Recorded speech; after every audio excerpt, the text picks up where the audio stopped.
Hey everybody, welcome back to Stuff I Find Interesting. My name's Chris. Today we're going to be talking about MOUT. MOUT is Military Operations in Urban Terrain. Essentially, for all of you who know what MOUT is, this video probably won't be very helpful for you, but if you have no idea what MOUT is, I'm hoping that this video will teach you a little bit something, give you a little bit more insight. If you would like to see something a little bit more advanced, then feel free to subscribe because I will be coming out with more videos on more advanced tactics in MOUT. I just figured that this would be the best place to start and progress on from there. So for all of you who are sticking around, if you like it, leave a like or a comment. A comment would be very appreciated just because it would help me know what I'm doing right, what I'm doing wrong, what I can, fix and critique to make the viewing experience better for you all. Excuse me. So, first thing I'll talk about is picking an entry point. Picking an entry point basically boils down to your enemy, how well you know them, what their capabilities and limitations are, and what their most likely course of action is. Essentially what I'm talking about here is, do they have explosives? If so, where are they going to place those explosives? How often do they place those explosives? Things of that nature. What kind of weaponry they have, where they're most likely to employ that weaponry, stuff like that. When it comes down to picking an entry point, if I know my enemy likes to booby trap doorways, I'm not going to go through a doorway. I'm going to go through a window. If I know that they like to booby trap windows, sweet, I'm going to go through a doorway. If I know that they have the capability to booby trap every doorway and window in that house, I will make my own entry. I'll blow a hole in the side of the wall and I'll enter in that way. Moral of the story, find a way to win. Again, super basic, so we're just going to go through a doorway.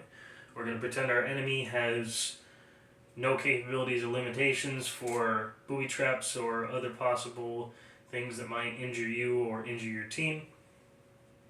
Second thing we're going to do, after we've already picked our entry point and we've addressed the assault, that is the entry point that they're going through. Next, we're going to set up our security in a position to isolate the objective. Again, assault team, security team, two different things.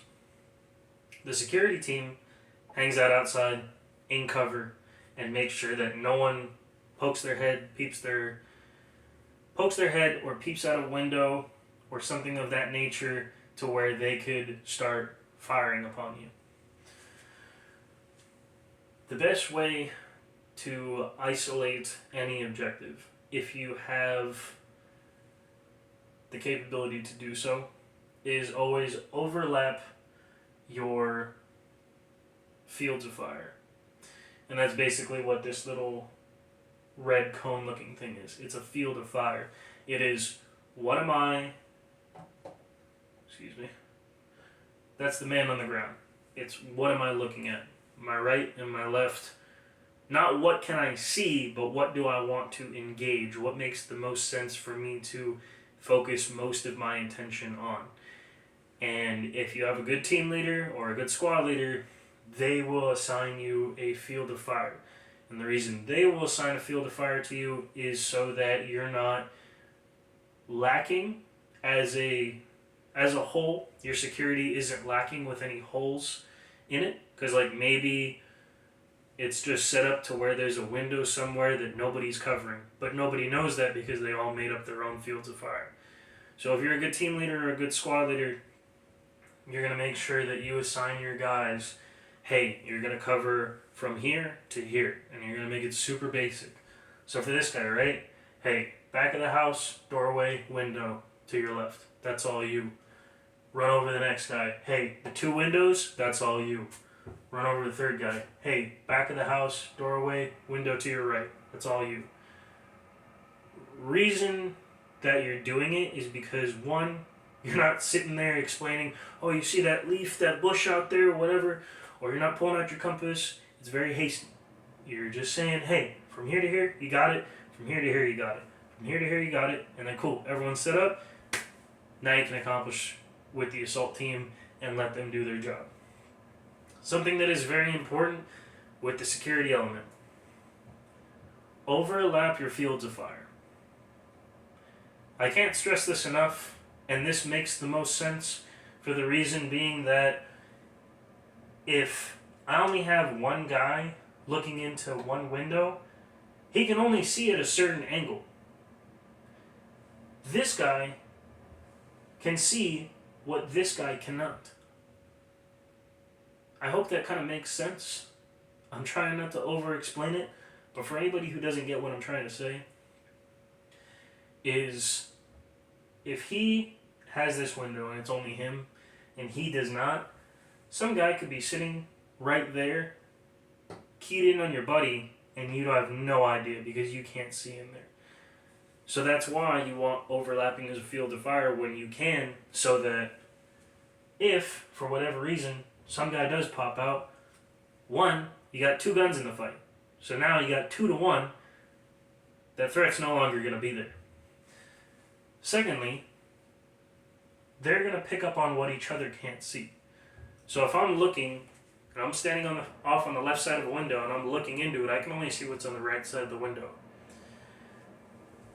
Compared to if I have a buddy who's over here on the right side of the window, he can see everything on the inside of the left of the window.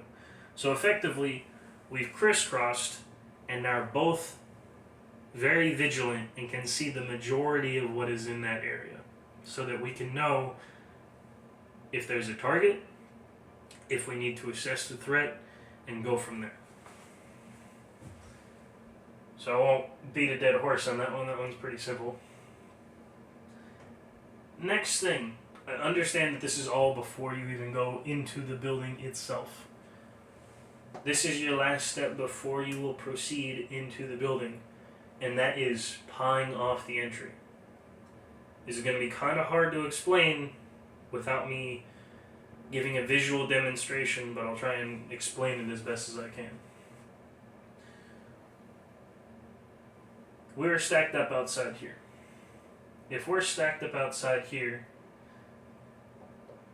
and my guy is not going to just rush in there guns blazing. The one man is never going to run in there guns blazing. He's going to not take a million years to do this, but he's going to hastily and effectively look at what he's looking at inside the room, so that he can hopefully assess any threat from the outside of the room, because there's safety in not being inside of that room. The safety is the door frame to your left in this case, because he's stacked up on the left side of the doorway, so that wall is covering him to the left. He's exposed to the right, but he can use that wall to his advantage. And he's going to, without letting the muzzle of his weapon crest through the doorway, because if you let your muzzle crest through the doorway, well then there's no point in pawing at all, because now the enemy already knows that you're there. They know you're coming for them, and if they're hanging out in a corner where you can't see them, they already got the drop on you. Sorry, too late. So be very cautious and very mindful of where your muzzle is, so that you still can somewhat have that element of surprise. Pawing off is as simple as, I'm looking here, this is as far as I can see. From here to this little purple line. So what I'm going to do is, I'm going to move. So now I can see from the purple line to the blue line. And alright, well there's no threat there, so I'm going to move a little bit more. And I'm still, notice how I'm backed up away from the door, but I'm still using that wall as a form of security. So now I'm here. Alright, cool. Now I can see from the green line to the blue line. And now I'll finally finish off being essentially 90 degrees with the door frame. So if this is the door frame, I've been pawing off like this the whole time, and now I'm at 90 degrees. I can now effectively see everything in that room before I've even pushed into it. I can't see everything. There's still a little blind spot here, and still a little blind spot here. This dead space, it matters.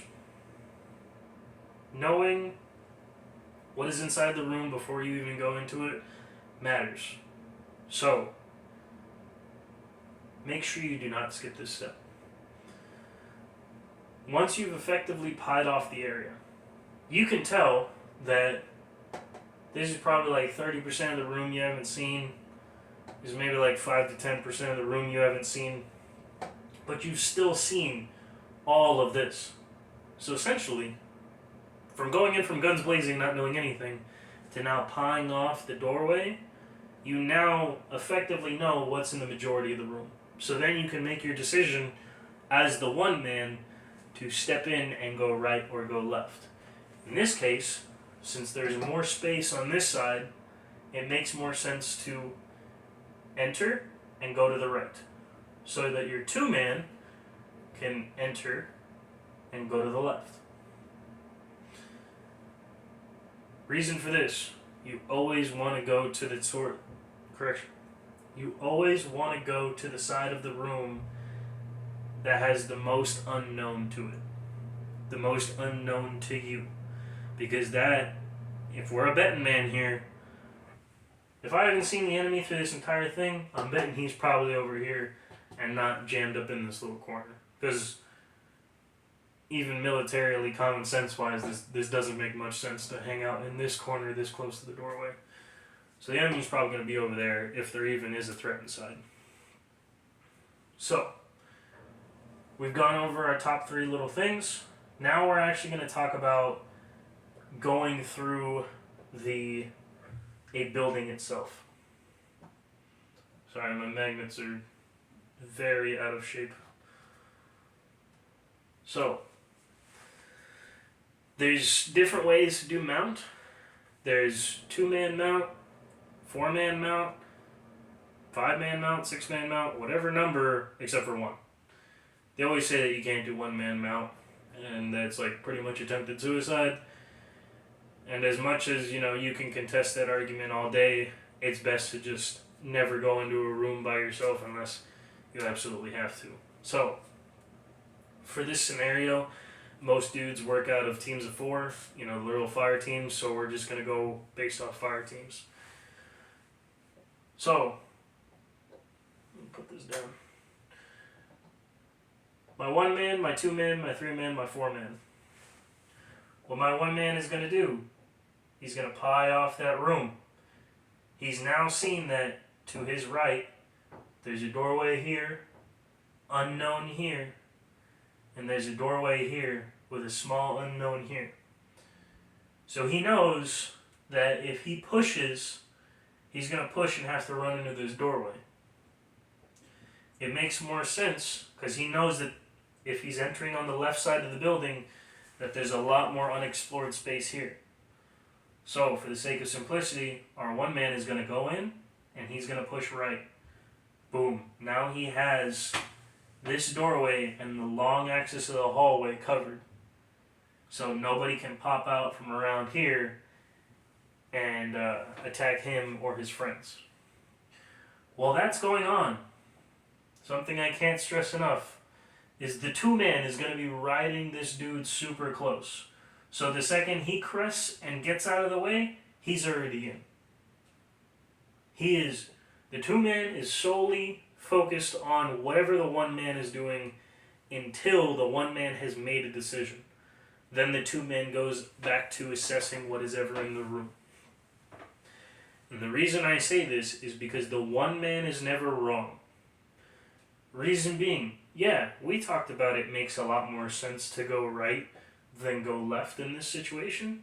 But what happens if there is that one weirdo who is standing in the corner and he's the threat?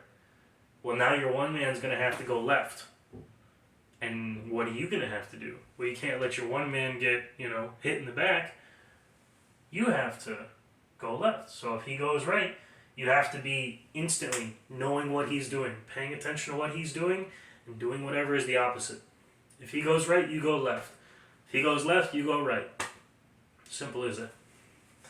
The 1-man is never wrong for the reason being that he's already assessed what he's seen, and he's obviously making the decision to go one direction or the other for whatever reason. So you have to respect his decision on whatever he's made, and never argue in the doorway or be like, oh, well, I thought you were going to go this way. It's a waste of time. It's stupid. Terrible training. Focus on... Just focus. If you're the 2-man, just focus on your 1-man. If you're the 1-man, focus on whatever fucking threat you see first. Simple as that. So, in this case scenario, we know it's a large size building. So what we're going to do is we're going to send in all 4 of our guys at the same time. And when this happens, you've effectively gotten everyone in, and now the outside, they're not as exposed to the outside. This is not an ideal position to be in, for the reason being that they are very clumped in one area. So, going with this, just to kind of shave off time a little bit, what you'd want to do in this situation, because it makes the most sense, is probably do where this guy and this guy go in and clear this small room first. Reason being is if you try and do a simultaneous clear where these guys go into this room and these guys go into this room, if there's a threat here and they have to shoot, well, guess who's on the other side of the wall?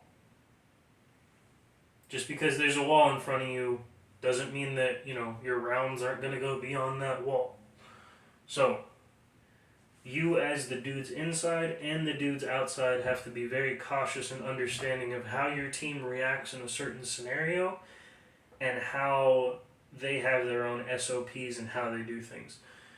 Those are all going to be established per the individual team itself, because I can't have my SOPs be the same as yours because you have different guys than I have guys.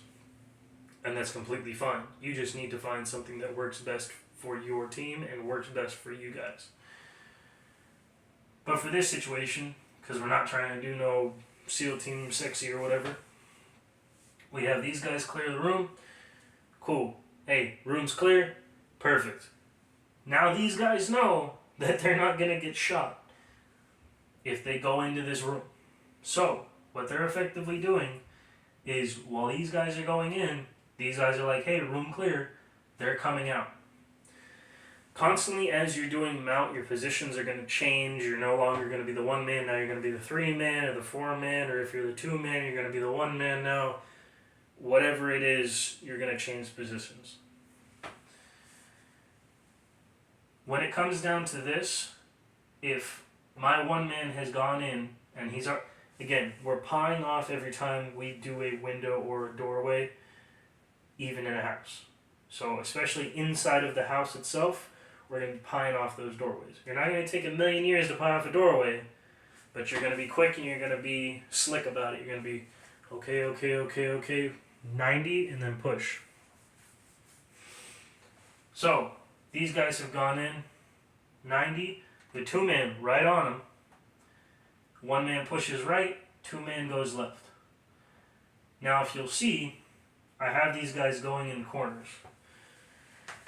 There's something called getting sucked into the corner. And that's basically when you get tunnel vision to whatever you're looking at in that corner. And you're just walking muzzle facing towards the corner and you're completely neglecting everything else inside of the room. Let me explain why that's bad to you. For most people who live in a house, they have furniture. Say for whatever reason,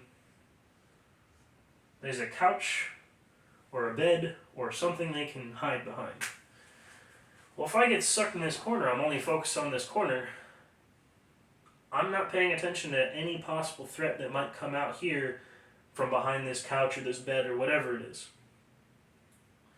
I can only see, even when I'm not sucked in the corner, understand that I can only see what I can see. I can't see anything behind this couch because it's all just dead space. That's where my 2-man comes in, because his job isn't useless either. Even though you know that there's nothing on the left side of the room because it's a cornered doorway, still has a very important job because he now has to push to a corner, not getting tunnel vision sucked into the corner. He's still observing everything in the room, but he's moving his body towards that corner while observing everything and watching his one man's back. Because his one man might get stuck in the corner. Well, now the two man has an even bigger responsibility to not get stuck in that corner either. But if the two men get stuck in this corner and there is a threat behind this couch, well then one man, possibly two man, is going down. But if they're both not getting stuck in the corner and they're both looking at what they need to look at, well now the two man has seen and neutralized that threat. For anybody who really couldn't tell, I'm sorry, but this was just kind of like Fields of Fire, like eye vision, what they see inside the room. Again, it's really hard to describe on a whiteboard, and it's even harder to pay attention to this stuff when it's on the internet. So just bear with me, folks. All while this is going on in this room, these guys aren't just standing here doing nothing. They're essentially picking up security and they're finding a job. So if they're finding a job and they're picking up security, well, this man, who is the three man in this case, he's looking down the long axis of the hallway because these guys have gone into this room. There still might be a threat over here. Nobody knows because you haven't cleared that far. Now again, if your SOP is, hey, they've gone in that room and we're cleared to push, then you push. And that's how it's going to be, and that's how it is. There's nothing that's wrong about that, but if that's not your unit's SOP, and your unit is like, hey, we're staying back here in cover to, one, get out of the field of fire of these guys, because, again, if the two man sees a threat, rounds are going through the wall. Or if the one man saw a threat and it's in this corner and he's got to eliminate, so rounds are going all the way through here, effectively. They're just putting rounds to the wall. You don't want to be on the other side of it. No need to over explain it. Sorry if I over explain things. I know it's a big issue of mine. So these guys, hey, room's clear. Once the 3 and the 4 men hear, hey, room's clear, well, shoot, they're going to push up. And now guess what? 1 man, 2 man, 3 man, 4 man. Like I said, you're always changing, you're always finding different things. Now effectively here, the 1 man's going to make a left turn because again, he's pied off and he can only pie off into here. And this room is empty. So, now you have captured the building. Whoop-de-doo. Guess what? There's a doorway leading to the outside here. That is not your free reign to be like, hey, yeah, building's clear, and just walk outside. Reason being is, if we go back to step number 2, there's a guy here, and he's waiting for somebody to pop out of this door. And he doesn't mean to shoot the wrong person, but it might happen if there's a lack of communication. So, before anyone steps outside of this building, you yell out and you communicate to your security team, hey, building clear, 4 Marines exiting, 4 whatever exiting, or you just say like, hey, we're leaving, hey, the building's clear. Whatever you guys do that makes it easy for you, do it that way. But just because you said, hey, building clear, don't assume that they heard you. Wait for a response back. If you think about it, MOUT is all about communication and conversation. These dudes went into this room. The other guys were hanging out outside here. Hey, room's clear. Cool. Now we push into the next one. If they didn't hear, hey, room's clear, they're not gonna know to push. Same thing with, if you don't tell your security team, hey, building's clear, the security team doesn't know that. So make that aware to them that they know and that they're not going to accidentally, injure the wrong individual. So, I feel like I've talked your ear off long enough. It was over-explained, but these are the basics. I hope that you enjoyed and that you got something out of this. If you liked it, leave a like.